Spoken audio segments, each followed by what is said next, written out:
Max Verstappen is contracted to race for Red Bull to the end of the 2028 season, but the current two-time world champion isn't so thrilled about finishing his entire contract. Max has been critical about not only the Formula One race schedule, but also the format itself. Long weekends, and now specifically sprint races, are something he's not a fan of, not in the least bit. Before the Azerbaijan Grand Prix, he clarified by saying, "I've always said anyway that even if there weren't any more sprint races, but if we keep expanding the calendar and the whole weekend is that long, at one point you question yourself, is it worth it? I do like racing, I do like winning. I know that of course the salary and everything, you have a good life, but is it actually a good life? I think sometimes you get to the point in your career where maybe you want to do other stuff. I know that I have a contract until the end of 2028, and then we'll review again. But I do feel that if it's going at one point to get too much, then it's time for a change." I think you always have to be talking to yourself and looking at yourself, asking, are you still very motivated? And do you love what you do? That doesn't sound like a man motivated to win 6 more championships. Heck, it sounds like he's bored and he's setting up an exit plan. And he just may have one set up already. If you weren't aware, Max is an avid sim racer. He climbs into the simulator during his off time to compete against the fastest sim racers in the world. And it isn't F1, it's in GT cars. As the head of Team Redline Racing Team, he and his team of drivers compete against other teams across a variety of platforms.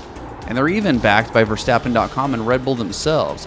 So when Max isn't racing, he is racing. Now, do I think he's going to leave F1 to be an online sim racer? No, I do not. But I can see him spearheading a broad push to popularize sim racing, both for entertainment and for sport. After all, sim racing is rapidly growing in popularity, and as more and more products become available at different price points, it's become more and more financially feasible for more and more people to get involved. Only the interest rates would come down and the banks stop collapsing.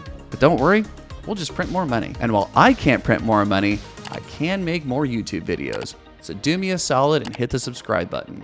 And speaking of subscribers, former F1 world champion Nico Rosberg has a successful YouTube channel with 1.38 million followers. From track walkthroughs to interviews and car reviews, he's leveraged himself into an alternate career outside of F1.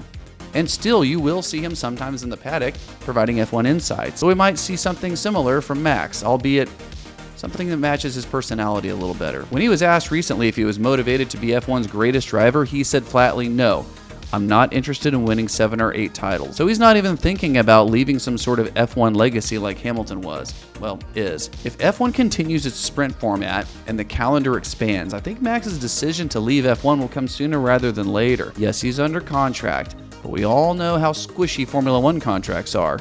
Just ask Sergio Perez when Racing Point booted him during his active contract while he was still winning races. It is possible we could see Max behind the wheel of a real GT car, though. He seems to be quite the fan. It's a much different racing style with different tracks, and the aggressiveness required is a bit, let's say, more forgiving than a Formula One car. But what do you guys think?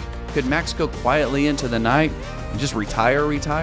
Or could we see him actually doing real or sim GT racing one day? Let me know. Thanks for coming by, and I'll see you in the next one.